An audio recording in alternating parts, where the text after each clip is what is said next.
Hey, thanks so much for clicking on this video and welcome to the Haves and the Have-Nots review here on YouTube. If you're a fan of Tyler Perry, you've come to the right place. Be sure to click that subscribe button as well as the bell notification icon. That way you don't miss out on any new content on the channel. And also check me out on these social media platforms, and links in the description below will lead you to my Twitter, Instagram, Facebook group, and Facebook page.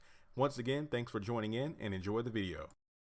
Because it's her network, and I get that. It's her network. It's her channel. It's if I'm going to come to work for you, I'm going to step back and let you do what you do, right? So in doing that, I told her I had these shows. We talked about it, and man, it worked out. It's been the #1 show on the network since it came on the air, and it's in its last couple of years there, but it's been great. It's been really great. It's been really great. Yeah. This Viacom deal, is that?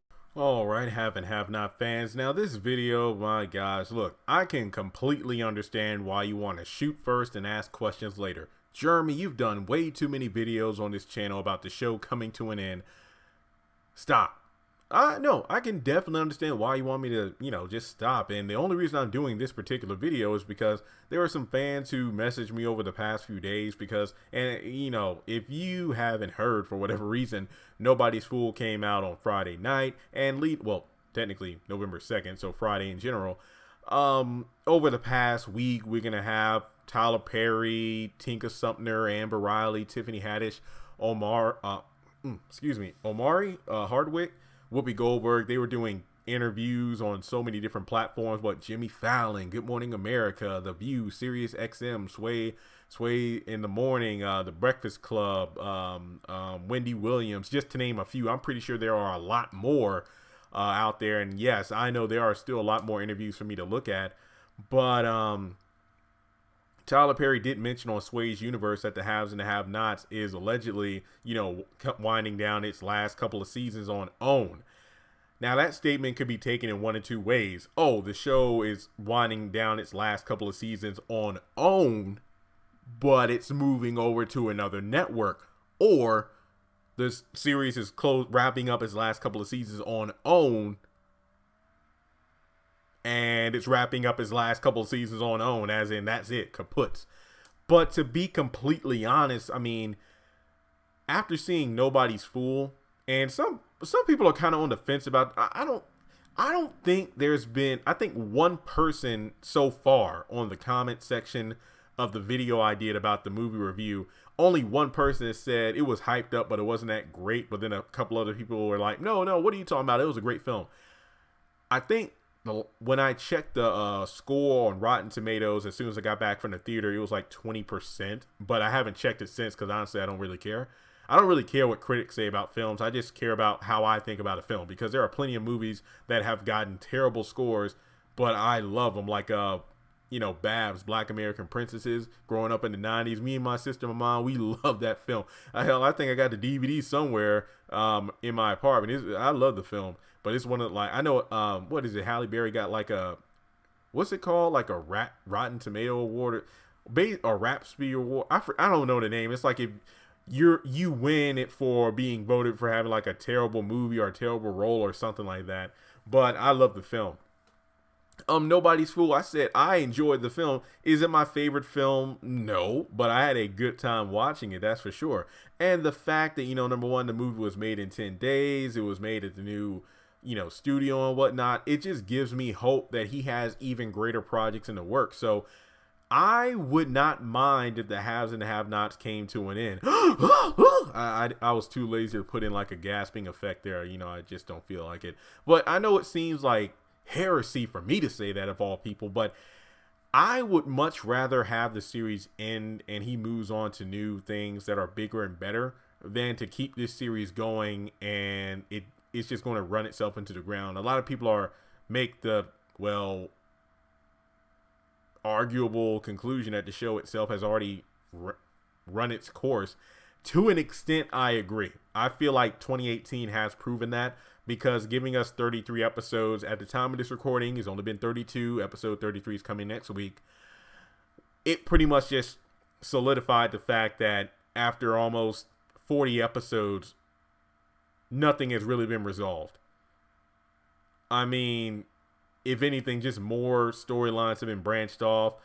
A crap ton of characters have been introduced.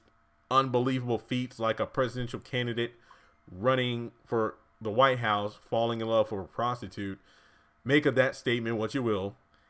But I don't know. I just feel like, and I've said it before, I don't mind if the show ends, but he at least wraps things up. Because just looking at Tyler Perry in these interviews, just how he's talking about stuff. Look, all I'm saying is this. If he is possibly and willing to kill off Madea next year, what makes you think he won't? And I mean, and I was talking with some people, some friends of mine about it. Just checking in. It's like, hey man, I saw that you went to see a Tyler Perry film. How was it? And like, yeah, it was good, but I think Tyler Perry really blew it out of the water with Madea, because to be honest, more people are still talking about Madea being killed off than Nobody's Fool. I mean, promotional play when you think about it, because either way, Tyler Perry's still going to be trending online. So is Madea for whatever reason. So they were like, what? No way, Madea killing her off? And yes, these were mostly white people. And I'm just like, and when I spoke what I thought about it, it's like, well, yeah, but the movies were making him a lot of money. That is absolutely correct. I mean, the Boo movies are prime examples of how movies can have crappy ratings but kill at the box office. But I mean, creatively, he was just ready to move on to different things. I mean, he even said, hey, I'm just not willing to be the age of Madea playing Madea. I'm about to turn 50. And, I'm just saying, like, Madea was like the cash cow that got this situation started, and the haves and the have-nots being the number one show on OWN since it aired. Yeah, it seems weird to pull the plug, but again, Tyler Perry's new studio and there, like, go on the internet, just type in Nobody's Fool interview. Just look at one or two of them, and Tyler Perry's face just lights up. It's not just his face, but if you look at the people who are interviewing him, as well as whatever cast members are with him in whatever interview, it's like their faces just light up because of all the projects he's talking about and everything that's being done in the production studio. It would not surprise me if the haves and the have-nots is run its course and he moves on to different things. I mean, honestly, I don't think that's a bad thing. I mean, for me, I feel like, yeah, I'm going to have to transition the channel and, figure out what's next.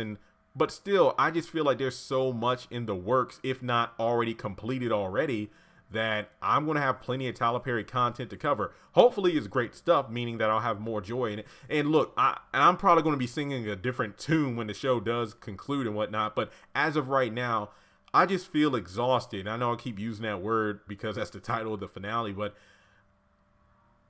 I want to do something new in terms of this, because Tyler Perry with the haves and the have-nots, it's become way too redundant. It's become too predictable. I mean, there are a lot of people, flashback maybe a couple years ago during my blogging days, people were amazed with the theories I'm coming up with.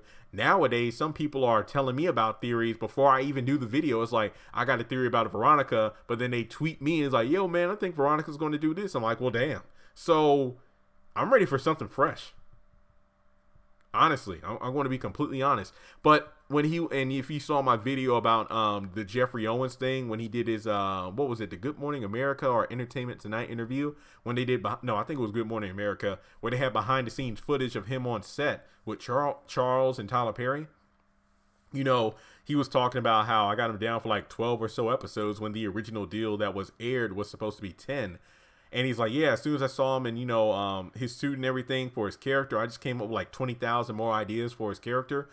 Those kind of conversations leads me to believe that the haves and the have-nots will continue, but not on OWN. I don't think that is not an impossibility, because once Tyler Perry gets these ideas, and I'm just saying, I think the show could continue because, again, he shot Nobody's Fool in 10 days. In one interview, he said that, yeah, typically the haves and the have-nots, we film 1.5 episodes per day. So I do think the haves could continue.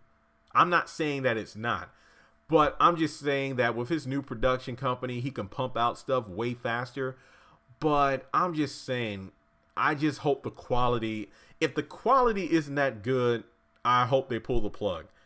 Will I still review it? Hell yeah.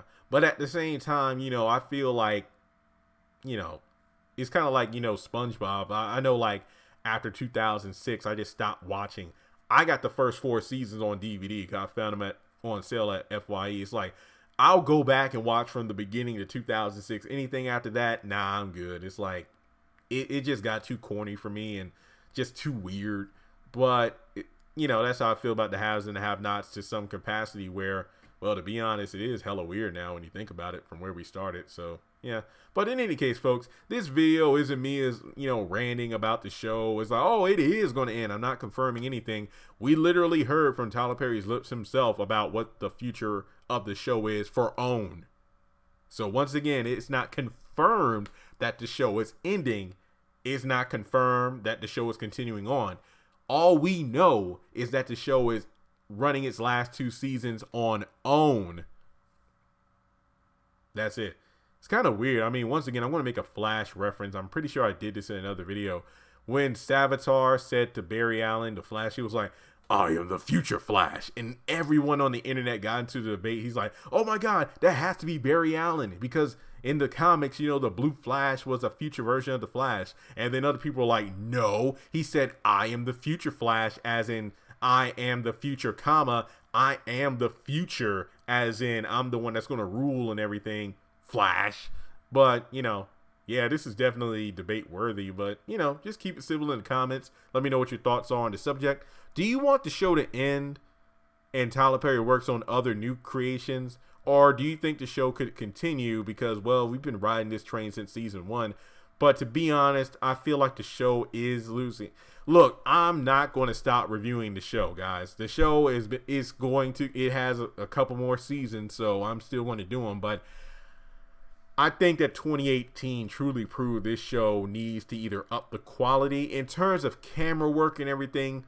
Beautiful, phenomenal. But in terms of story, ugly, ugly, ugly. So yeah, there's that. Subscribe to the channel if you haven't done so already, and I'll talk to you all soon.